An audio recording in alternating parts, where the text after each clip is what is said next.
Oi, gente, tudo bem? Eu sou Juliana Tavares e você está assistindo a mais um vídeo do canal Teaching. Hoje, nas nossas dicas, a gente vai falar um pouquinho da importância de se elaborar perguntas com significado, perguntas interessantes, para que as nossas discussões em sala de aula com os nossos alunos realmente sejam algo benéfico, produtivo e que você sinta que os alunos estão engajados e interessados.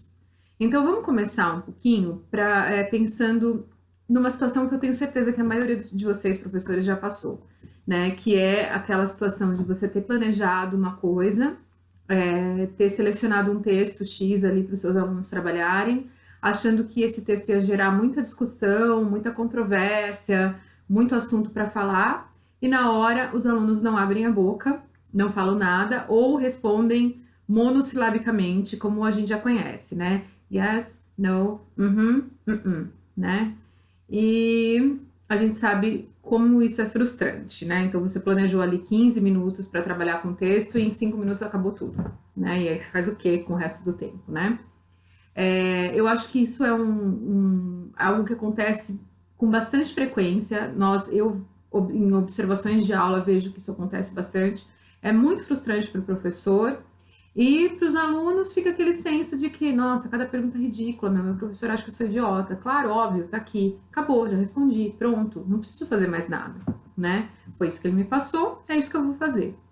Então, eu acho que a primeira coisa que a gente tem que fazer para que isso não aconteça, né, para evitar que isso aconteça, é justamente analisar o material, é ter um senso crítico em relação ao material que a gente trabalha, né?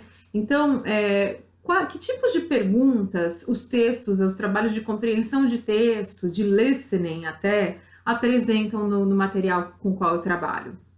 São perguntas que vão gerar discussão, que vão fazer os alunos pensarem realmente além do texto, né? E que, de fato, vão construir significado com os alunos. Então, isso é uma coisa bem importante de se pensar, e é claro que tem tudo a ver com planejamento de aula, né? Quando você pega aquele material com antecedência, prepara aquilo, tem um olhar crítico, pensando no seu perfil de aluno, se isso vai dar certo ou não com aquele perfil de aluno que você tem naquela sala, é claro que vai ter muito mais chance de dar certo. Até porque sua tarefa nesse caso o livro que você trabalha não apresente esse tipo de pergunta, é justamente refinar as perguntas, né? Então eu vou ler um trechinho aqui de um material que eu não vou falar qual é, mas é um livro e tem um texto aqui. Eu vou ler um trechinho e eu vou mostrar para vocês as perguntas que foram propostas nesse trechinho, tá? Então o texto tá assim: Multitasking, the ability to perform more than one task at the same time, is making many parents worried. Teenagers say multitasking makes them feel more productive and less stressful. I usually watch TV and check my Facebook page while doing my homework. This way, I don't get bored. Tá? Então, tá falando de multitasking, eles definem o que é multitasking e eles falam também de como os adolescentes se sentem ao trabalhar com multitasking, né? Aí, um pouquinho mais à frente, ele fala assim: Rose's parents get really irritated. They don't understand how Rose can do so many things at the same time. Rose's mother says she finds it interesting, but at the same time very worrying. Né? Então, falando do conflito de gerações, que os pais não entendem como os alunos conseguem fazer tantas coisas ao mesmo tempo, né? Multitask é tão fácil para eles e ela fica muito irritada. Beleza? Então, agora eu vou passar as perguntas, né? Então, uma das perguntas é: What is multitasking? Então, esse é um tipo de pergunta, gente, que é uma pergunta completamente objetiva, que não vai gerar nenhum tipo de discussão, nenhum pensamento crítico, nada com os alunos, né? Multitasking, o que é? Multitasking is the ability to perform more than one task at the same time. Acabou, né? Enquanto eu sei que não tem nada de errado com essa pergunta, mas ela não pode ser o único tipo de pergunta que a gente tem numa discussão sobre texto, né? Essa é a grande questão.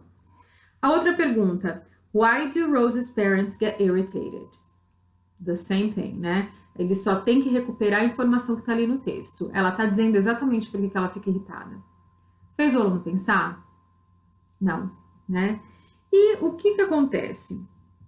Em nenhum momento aqui a gente tem uma pergunta do tipo assim: Do you think your parents would get irritated too?